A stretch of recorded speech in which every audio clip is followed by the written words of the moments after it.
Welcome to the fascinating world of droplet microfluidics, where we create test tubes the size of picoliters. Think of droplet microfluidics as creating factory-made pearls of liquid. Each droplet is a tiny isolated reactor, perfectly uniform and controlled. Let's begin by understanding what droplet microfluidics actually is and why it matters.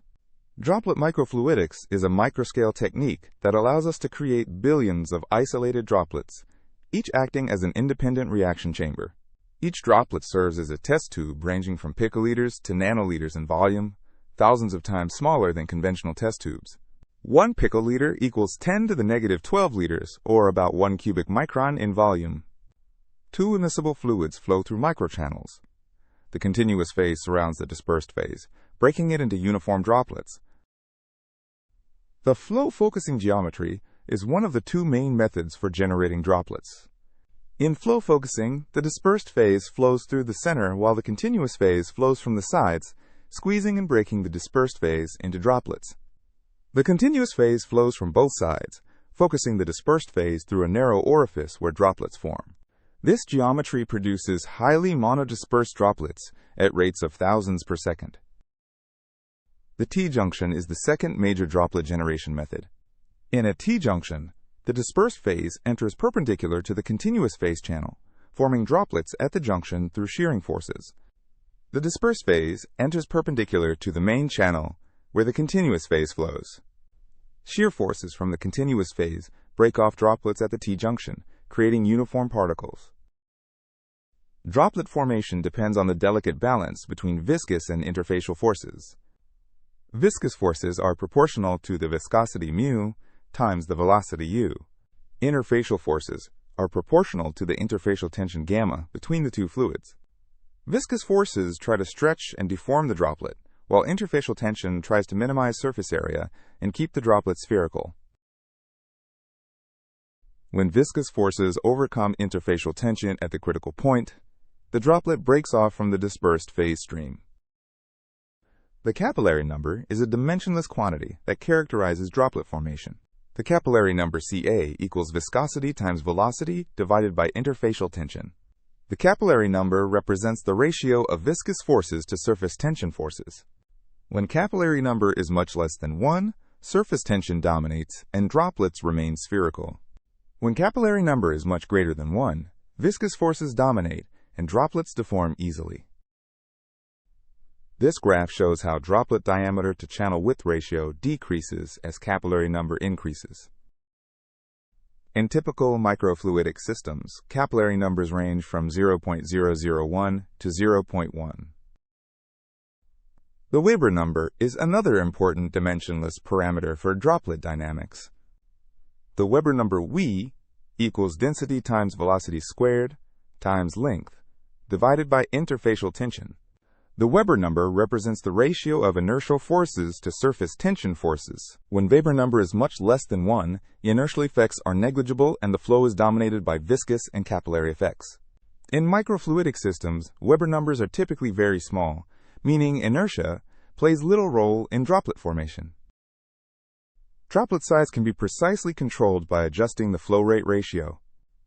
The ratio of droplet diameter d to channel width w is a function of the flow rate ratio between dispersed and continuous phases. Qd is the dispersed phase flow rate, and Qc is the continuous phase flow rate. Droplet diameter scales with the flow rate ratio raised to a power between 1/3 and 1, depending on the geometry. This graph shows the linear relationship between flow rate ratio and droplet size in typical microfluidic devices. Increasing the dispersed phase flow rate produces larger droplets, while increasing continuous phase flow rate produces smaller droplets. Let's work through a concrete numerical example with a 50 micron wide channel.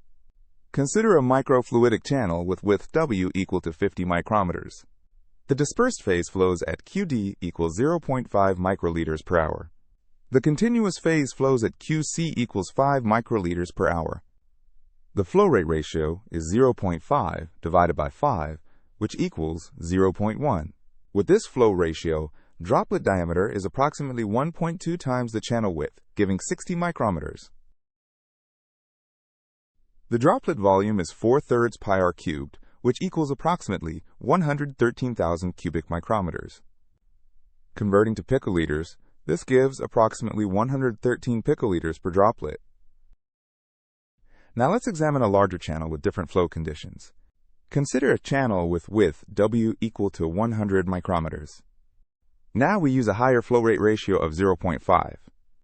With this flow ratio, droplet diameter is approximately 1.8 times the channel width, giving 180 micrometers.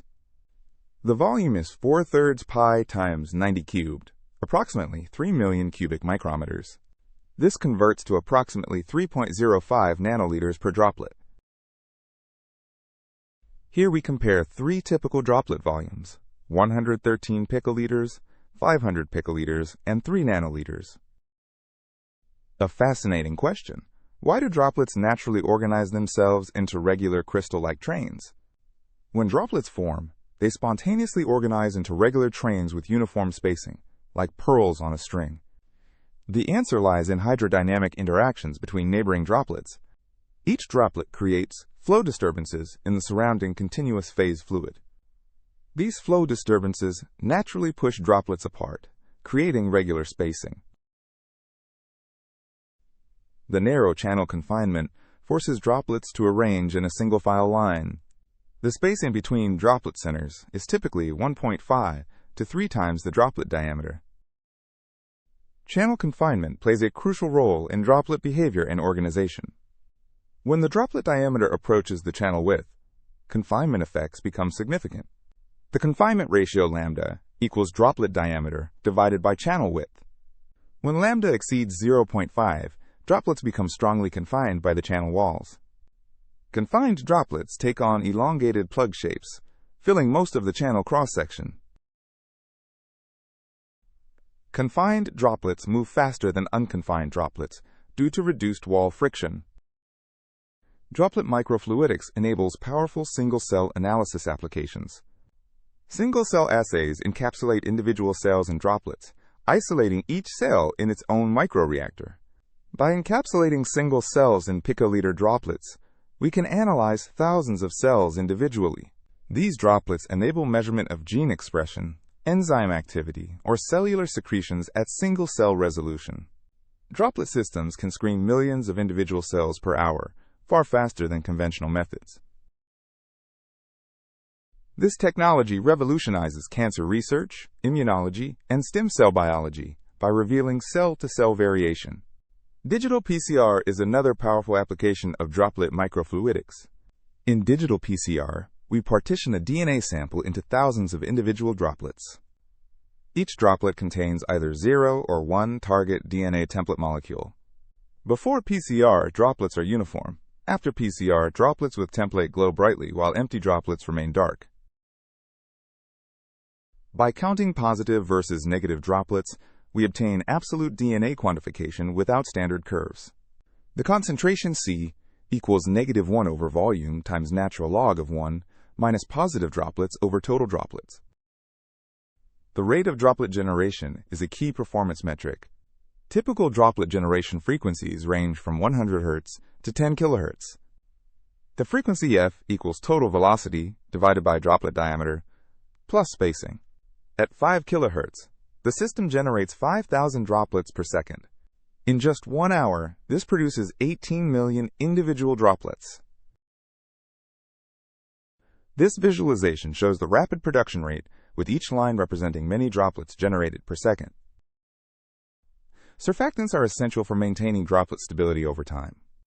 Surfactants are molecules that adsorb at the oil-water interface surrounding each droplet. They prevent droplet coalescence and Ostwald ripening, keeping droplets stable for hours or days. Surfactant molecules arrange at the droplet interface with hydrophilic heads pointing inward and hydrophobic tails pointing outward. Common surfactants include fluorinated oils with block copolymers specifically designed for aqueous droplets. Monodispersity is a measure of droplet size uniformity. The coefficient of variation CV equals standard deviation, divided by mean diameter times 100%. High-quality droplet microfluidic systems achieve coefficient of variation less than 3%. This means all droplets have diameters within 3% of the average value. This narrow Gaussian distribution shows the exceptional uniformity of droplet sizes in a well-tuned system. Let's summarize the key scaling relationships in droplet microfluidics. Droplet diameter scales with channel width times a function of the flow rate ratio. Droplet volume scales as diameter cubed, which scales as channel width cubed. Generation frequency scales with continuous flow rate divided by channel width squared. Capillary number scales with flow rate divided by channel width squared. Let's return to our pearl analogy to understand why this metaphor is so fitting. Like pearls on a string, droplets are uniform in size, regularly spaced, and produced with factory-like precision and predictability. Each droplet is nearly identical in size and can have precisely controlled composition. Millions of droplets can be produced with reproducible quality, batch after batch. The droplets self-organize into ordered structures without external intervention.